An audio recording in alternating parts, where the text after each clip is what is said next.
Hey there, Derek Rydall, founder of the Law of Emergence and author of the best-selling book Emergence. And hold on a second.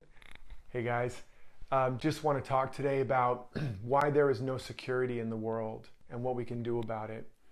And I want you to also pay close attention on April 2nd because I'm going to be releasing something really powerful that is all about how it's going to be free trainings on really how to find real security in a world that can't give it to you and lay the foundations for long-term success and for really thriving and prospering. So if you're not already on my list, go to derekrydall.com, go to the free resource place, just opt in for something free so that you're there and I can let you know.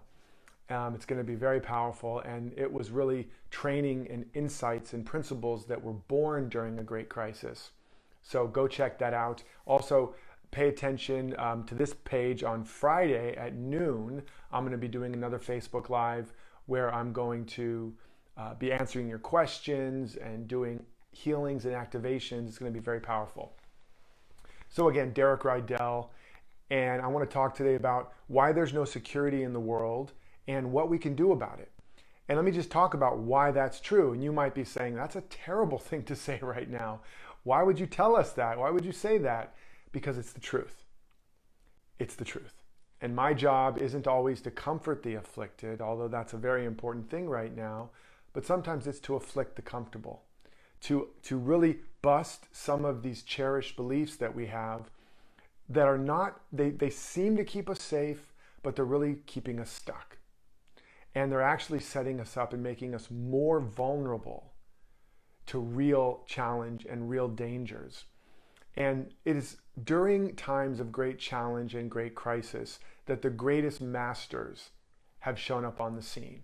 Whether it's a Buddha or a Jesus or a Lao Tzu or a Kuan Yin or a Gandhi or even a Dr. King. I mean, during times of great crisis, and their fundamental message, because they were speaking to the disenfranchised, to the poor, to the enslaved, to the captive, or during times of great disease and great disaster, where literally people, there was no hope for a better day. There was no hope for not being killed or not losing their property or their whatever they had, their families, their love, their sense of safety and security in the world. And all the masters taught this fundamental truth, that it's one of the greatest illusions that's been pulled over us by the ego is that we can find safety and security and support and supply in the world of appearances, in the world of materiality. But can you ever really find security in something that is always changing? Can you really find security in something that stagnates and dies? Can you really find security in something that is not in your control? And let me ask you an honest question. How much is really in your control? Is the economy in your control? Is the weather in your control? Is the possibility of disease and pandemics spreading in your control? Now, are there certain things you can do? Absolutely. You can take good care of yourself. You can have a healthy immune system. You can save money for a rainy day. You can build your business in such a way that you have backup plans and it's very congruent and integrated and you are a good steward of resources. Yes. But let me ask you another question. Has there ever been a person that's done all the right things with their health and still gotten sick and even died? Absolutely. Has there ever been a person that's done everything right with their business and still lost it or had the competition take their clients away? Of course. So again, I say you can never find real security in the world because you cannot really control, ultimately, conditions. But there is one place you can find real security. It's the only place you can find peace and security and real comfort and a real sense of sustainable support and a real sense of confidence and hope and power and agency. And that is within yourself.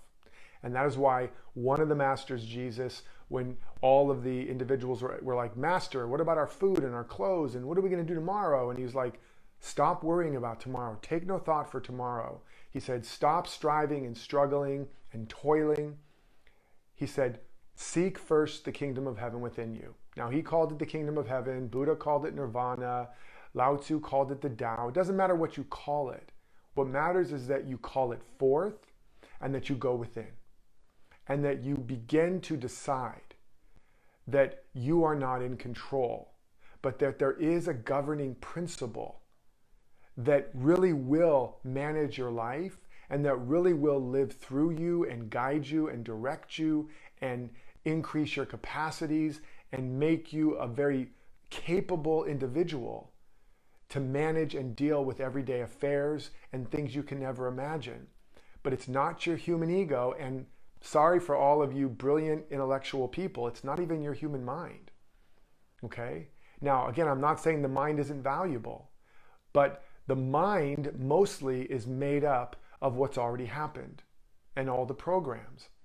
And as Einstein said, you cannot solve a problem at the level of thinking that created it. And so thinkingness itself is not enough. But the mind as an avenue of deeper awareness, the mind as an avenue of real insight, of revelation, of inspiration, that's a whole different thing. But you can't control that either, right?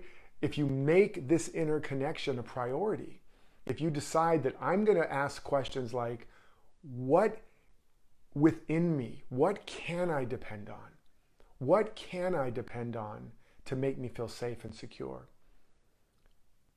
What doesn't change? There was a time during, I think it was World War II, and bombs were falling on London and people were dying and buildings were being destroyed, and there was really a sense that there was nothing in anybody's control. Best they could do was hunker down and just do the best to take care of themselves and their loved ones. And a group of individuals got together and they realized that there is no security in a world that's literally crumbling around them. And they asked, I think it was one individual, and the name escapes me, but they asked, what is it that doesn't change? What is it that doesn't change? And as this one woman, I believe it was, contemplated that, she touched upon divine love. For her, she caught a realization that the love of God or divine love or just this pure quality of agape love, that the world cannot destroy that. And ultimately that could be expanded to say any quality. But she discovered that, and so she began to gather people to meditate on and contemplate on, beginning more and more to, more than they were seeking, comfort and security in the world, to manage or manipulate conditions, particularly because they couldn't. They began to seek instead a deeper connection, a deeper realization, a deeper embodiment, and a deeper identification with love. With divine love, not human love, because that can change, right? You can be in love with somebody and on one day and the next day suddenly they don't love you anymore. But this divine love, this love that's within you. Now that doesn't mean that there may not be days where the clouds are passing before your inner mind and seeming to obscure the light of your inner love. But you know that there's a quality in you that if you give it attention, if you feed and nourish it, that quality within you nobody can take away. This is also what Viktor Frankl understood when he was in the concentration camps. And for him, it was meaning. It was a sense of purpose and meaning. And he saw that those that had something within them, a sense of meaning and purpose, they survived, while those that did not have meaning or purpose did not. Nelson Mandela, while he was in prison for 26 years, I think it was, he also realized he had no control except to be the captain of his own soul. And he began to contemplate and meditate, and he found something within him that was unchangeable and something the world could never touch, the guards could never beat out of him, and no imprison could ever take away from him. And it so emboldened him and so inspired him, and it so forged a character, an indomitable spirit in him, that when he emerged from the prison, he ended apartheid. He went from prisoner to president. How? His consciousness was on fire with this quality, with a state of consciousness, a state of connection, a state of power and confidence that he found within himself. The same thing with Viktor Frankl and those people that survived. And the same thing with this woman during the time of war in London.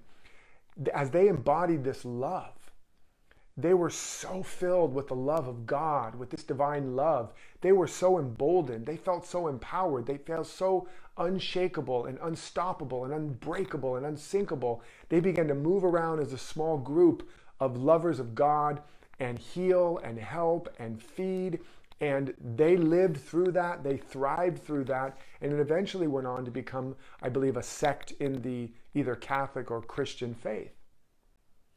And this is the great message of the great masters, that the kingdom of heaven, the kingdom of God, the realm of real power, of real joy, of a peace that passes human understanding, the peace of God, of really the treasure house of riches, real wealth, real abundance, real possibility, real inspiration, real, that is real.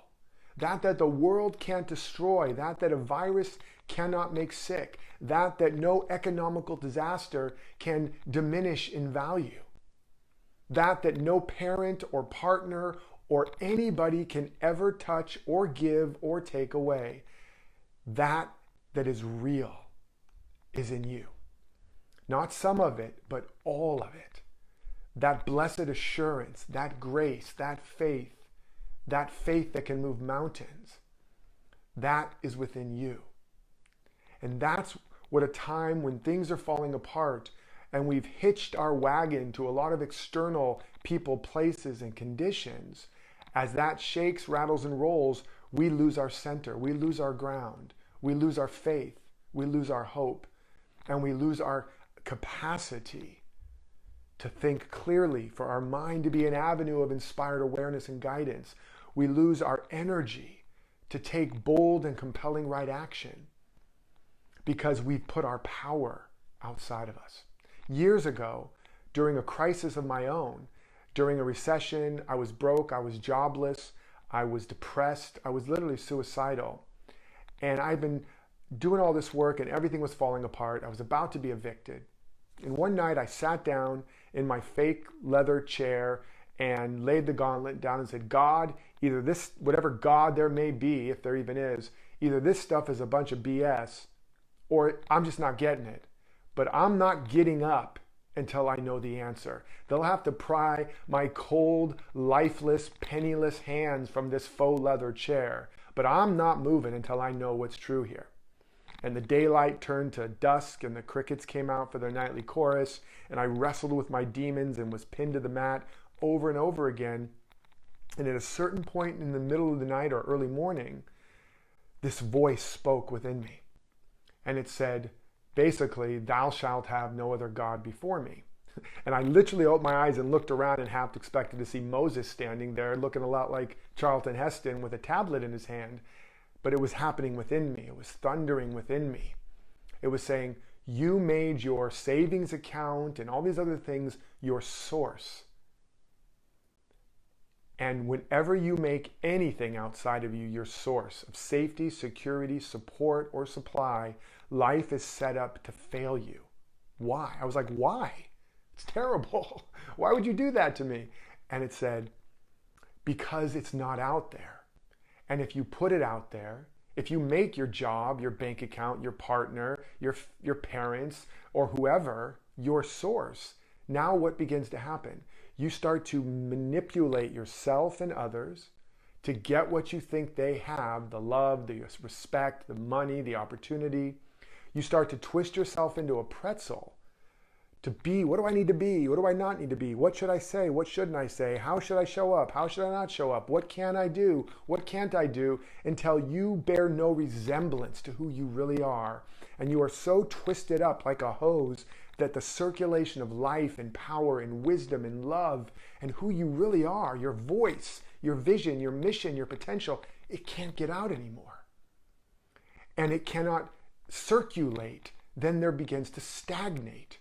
And a branch that does not bloom is pruned So life is either going to take you out, cut that branch off, or it's going to take you down to your knees, take away your external sources of power so you can come home again. So you can unravel this pretzel that you've been conditioned under, and it's not your fault. So you can get back to the source of all creation that is within you. Nobody, nothing is your source. If I was to drop you on a desert island and you had nothing, and you made your connection to this source within you, and you felt the power begin to surge through you, you would produce manna from heaven, water from a stone, whatever you needed. Man does not live by bread alone, but by every word that proceedeth out of the mouth of God. That's not a religious statement. That's a metaphysical and a spiritual statement of a truth principle that you are the source and the salvation of everything you need. Life doesn't happen to you. It happens through you. It comes from you. You're not on your way to anything. More life, more love, more health, more abundance, or even heaven. You are planted in it. You are an emanation and an emissary of it. You are a channel for it. All of life, all of light is within you, and you are on your way to expressing it more. Like a sunbeam is not on its way to the sun. It's coming from the sun to radiate the light. The wave is not on its way to the ocean. It's coming from the ocean to bear witness to the power of the ocean. A branch is not on its way to the tree. It's emerging from the tree to blossom and bear witness to the glory and the fruit of the tree. All of life is within you. All wisdom, all genius, all power, all potential. But we've been conditioned to look outside. Now, there's value in looking at the screen of your life, teachers, books, movies, information, for the purpose of noticing what illuminates for you. And then it's a place of remembrance. You are not seeing, you're not getting it from anybody. Nobody's your source, but all the world then becomes your channel. And you get to see, ooh, look at that. Oh yeah, that resonates. That must be a truth in me. But it's not coming from anybody. It's coming from you, and it's projecting onto the screen of life to show you who you are, to show you where you've been stuck, and to show you what's the truth. But it's all coming from you. You're the power. You're the source. And so there's no safety and security in the world. And during times where things are crumbling and out of control, we're being asked to come home again, to find our source, to find our roots deep in the soil of our soul, where the river never runs dry, where there's never a lack of nourishment, to find our home in this sanctuary within, where the sun is always shining, where abundance is always flowing. And when you do, this is not airy-fairy. When you find that place, and as you find that place, that feeling tone, that frequency, that energy, that's the substance of life itself. And it will and it must begin to unfold and emerge as you, as thoughts, words, actions, experiences, opportunities unfold according to your unique pattern, your unique purpose. And it will look like miracles. It will look like magic. It will look like the right phone call at the right time, the right inspiration or guidance or compelling action. But you'll begin to realize it's no accident. It's not magic. It's principle. It's the way you were designed. You were designed to emerge. Everything is in you, but you have to come into alignment with it. Like I've talked recently, tuning your broadcast, your radio to the station you want to listen to. The music's already playing, but you don't hear it. It's not manifest until you're tuned in. Like the seed in the ground, the tree is already in the seed and all the fruit. In fact, orchards of trees and fruit in a single seed. But you have to cultivate the soil to be in alignment with the pattern of the seed. The same is true for you. There's a light within you. There's a emerging energy and impulse within you. So how you get there is you begin to desire that discovery, to desire that connection more than you desire to change or control or fix anyone or anything, including yourself. Because there's nothing wrong with you. There's nothing actually broken in reality. We're just blind and have limited perceptions because we've been looking outside of us for all the salvation and the sources. But as you begin to pray the prayer of awakening, more than I want to change, fix, control, manipulate anyone or anything, including myself, I want to know the truth that makes me free. I want to see reality. I want to know who I really am, what I'm really made of. I want to know and be connected to and identified with that never changes. The love, the peace, the joy, the beauty, the abundance, the wisdom of the ages. Open my eyes, open my heart. Let me see it. Let me feel it. I commit to this. And as you do that, you become a candidate for new insights. The veil opens and you see things the way they really are. You see who you really are. You feel a connection. You touch real faith, which is the substance of things yet to be, or the evidence of things yet to be. But it's real, and then it must begin to manifest. Consciousness always clothes itself in new forms. And then you'll know it came from within you. And now you'll be free to be more yourself, to shine more fully, and life will have that much less capacity to scare you, to victimize you ever again. This is the opportunity at hand right now. Seek first the kingdom of heaven within. Seek first the realm of ultimate reality within. Desire more than anything to find your true power, your true security, your true confidence within. This is available, and guess what? The veil is thin. It's available now more than ever. So don't let a good crisis go to waste. Make a commitment today to find a deeper connection within that allows you to find a security, a sense of well-being, a sense of peace, a sense of power, passion, and inspiration that the world didn't give you. You brought it with you. And so the world can never take it away. And then you will become the light of your life, of your family, of your community, of your work, and of the world. And that, my friend, is what the world is waiting for. And your light won't make them think they need to follow you. Your light will remind them that the light is in them. I love and appreciate you. I'm so grateful for you to be here. Comment on this, share this, so that we can help people find peace, find real security. And as we do, more and more people will be the instruments of insight, inspiration, transformation, and light in a world that desperately needs it. And until next time, remember to live authentically, love unconditionally, and follow your destiny.